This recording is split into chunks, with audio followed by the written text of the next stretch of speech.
เจ้าสบายดีพี่น้องเนาะเอามาดูกันต่อเลยอาจารย์เฮาแม่น้องที่ไอจนว่าสั้นเนาะ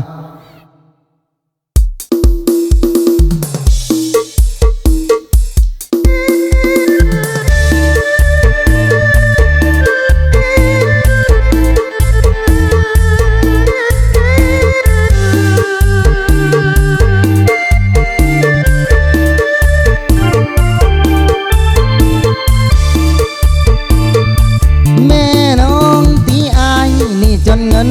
ทองทุกยากปากมองแล้วบอกให้น้องแยกทางต่อยต่ำติดดินทรัพย์สินบ่มีจักอย่างพ่อแม่น้องเลยกันกลางหนทางหักเลยมืดมนไอ้นี้บ่โทษเจ้าดอกการดาเพราะไอ้นี่นะเกิดมาเป็นคนทุกข์จน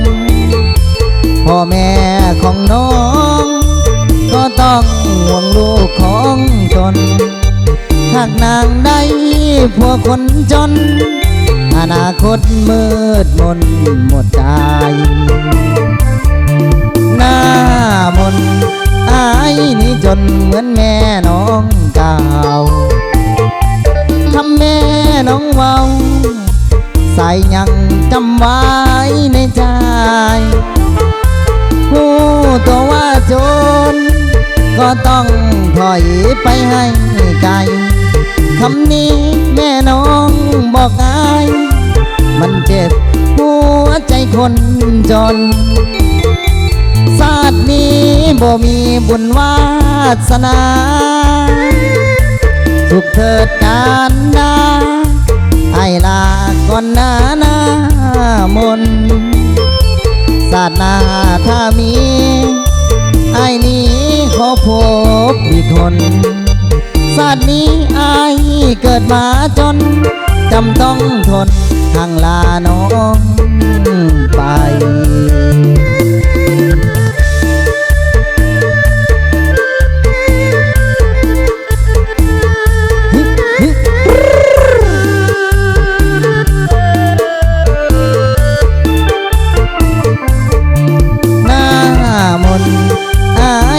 จนเหมือนแม่น้องเก่าคำแม่น้องเว้าใส่ยังจำไว้ในใจ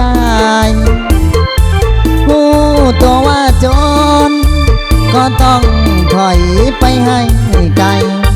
คำนี้แม่น้องบอกอายมันเจ็บหัวใจคน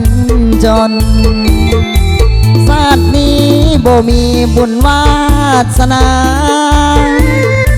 สุขเถิดการดาให้ลาก่อนหน้า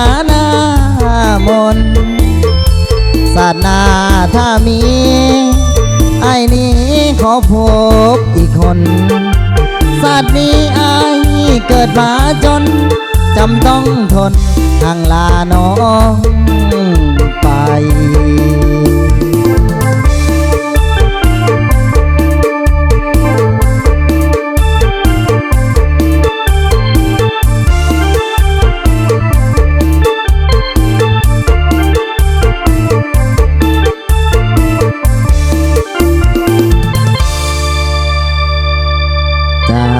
ขอบคุณขอบใจหลายๆเด้ออาจารย์